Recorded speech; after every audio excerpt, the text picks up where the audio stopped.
Hello. What happens when you're moving house and you want to take your garden with you? I'm Liz Zorab and this is Byther Farm. Mr. J and I have been discussing the possibility of moving for several months. And because of that, I was preparing to move during the tail end of last summer and early autumn, and I was lifting and dividing plants just in case. I also knew that if we were staying here, I was going to be creating a new ornamental area, so I was gathering lots of plants to put in that if we decided to stay. So I did things like divide large clumps of herbaceous perennials like this geranium, and indeed like this one here. Oh, and here it is again. This is geranium phaeum. I really like it, so there's plenty of that. I lifted strawberries and worked my way through the garden, lifting clumps, dividing them and putting some back into the ground and some into pots ready to put in the new garden, whether that was in the market garden area or elsewhere.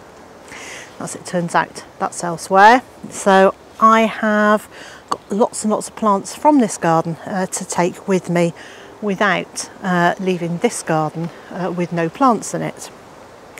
The other thing I've done is over the last few years is I've been taking cuttings.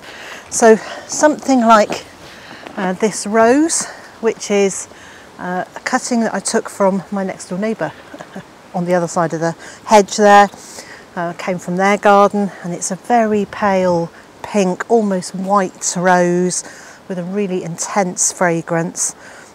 We don't know what variety it is, but it's very lovely. It's a bush rose. It's growing to about 5 feet, something like that, next door. So I'm really pleased. It's even got a few flowers on it, well, flower buds. So I'm very pleased that I've got things like that. I have taken dozens and dozens of rose cuttings of the different roses across the garden. And I've also bought myself lots of new roses to take with me. And over here at the side of the house where the decking is, the plants continue. In the centre here I've got several drip trays for grow bags, so they're specifically designed for the size of a grow bag, and I've got them out here. With all the rain that we've had recently, they're filled up with water, but it allows me to very easily keep these plants hydrated. Whenever they're looking dry, I can just stand them in there for a couple of hours. They'll soak up lots of water and then take them out again.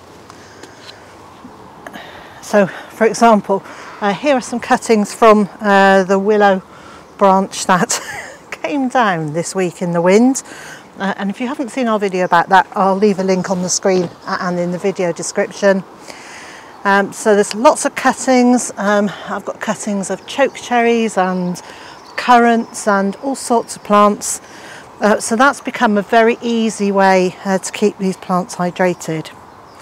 The roses, which I've bought for myself, well, I haven't bought them just for me. I've bought them for Mr. J too. But the roses I've got in these huge 30-litre tubs. And in the centre I've got some wild garlic. I bought that wild garlic a couple of years ago when I was talking about perennial vegetables and perennial herbs, and they have grown on in pots until now, when I've taken them out of the pots and put them into the middle of those tubs. They're not going to stay there, but it's an easy way to transport them to the new house. And when we get there, I will be planting out the roses, and I'll also be planting out that wild garlic in a shady place. To increase our plant stocks, every time I walk around the garden, I see if there's anything else I can take cuttings of, and things that I've got growing in pots I'm also taking cuttings from. So things like these dahlias. So this is a Dahlia Cafe au lait, which I absolutely love. This particular one displayed a phenomenon called chimera. I think that's what it's called. The flower was bicoloured, but not in a regular pattern. One half was one colour, one half was the other colour. So I've taken lots of cuttings of that in the hope that that might pass on to these ones, and then we'd have more of those flowers like that. I found them intriguing and really quite attractive. So these little plants have only been in here for a couple of weeks now, but they're not dying back. They're just beginning to start putting on some new growth.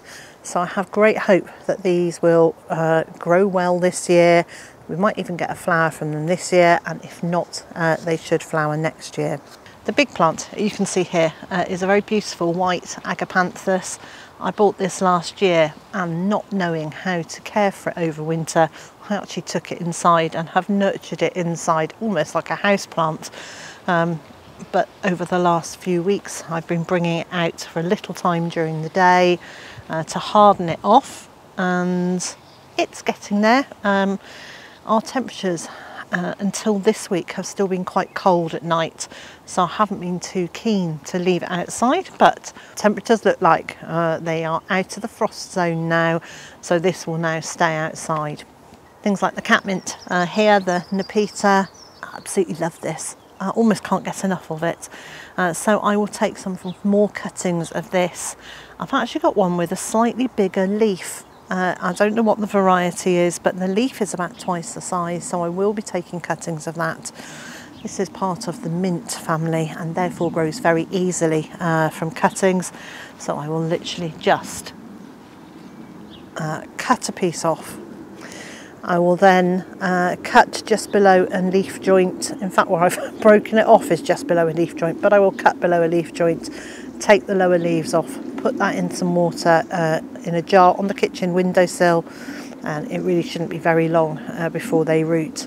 And I've done the same with some spearmint from the garden, and that's already in just 2 weeks got a nice set of roots growing. The other alternative for rooting this is to take a pot, make a little hole in it, push the stem in gently and to firm the soil all around it, and then hopefully that will also grow some new roots and create a new plant. This rose, on the other hand, is not looking great. It's looking somewhat tatty and unloved, but it has got new shoots growing on what looks like dead branches, so they're not entirely dead. I think I probably need to cut this back and let it concentrate, growing new growth from the centre. And all the while I've got plants out here, I am monitoring them and just checking that they're not diseased or they're not unhealthy, and I'm taking whatever action I need to make sure that we can take some really healthy plants with us. When I first started gardening, it was very much an ornamental garden, and it's been much later in life that I have come to grow fruit and vegetables. And if you want to hear a little bit more about my story and about why I grow so much food here, I've written a book. It's called Grounded, and it's available from online retailers and in bookshops, and also at our website bytherfarm.com. One of the things that I know we'll want in our new home is a herb garden, and so I have been very carefully potting up herbs. So I've lifted and divided these chives. They are packed into this pot. They're just sending out new roots at the bottom. They've only been in here 2 or 3 weeks, so they're raring to go. And I've also taken cuttings, and I did these last year, and this is a horizontal rosemary, so it grows horizontally, and what I want to do is put it in a raised bed and let this grow over the edge of the bed, which I think will look really attractive in the spring when it's covered in these lovely little flowers. I've also treated myself to a few climbers that I really love. So this is a Clematis montana grandiflora, and I bought this online, and it arrived looking rather pale and scraggly, and I actually spent quite a lot of money on this. This was about £13 including postage. The root ball looks great, but the leaves are looking really battered and sad. However, I've potted it up. I'm leaving it here. It has started putting on new growth at the top and at the base here.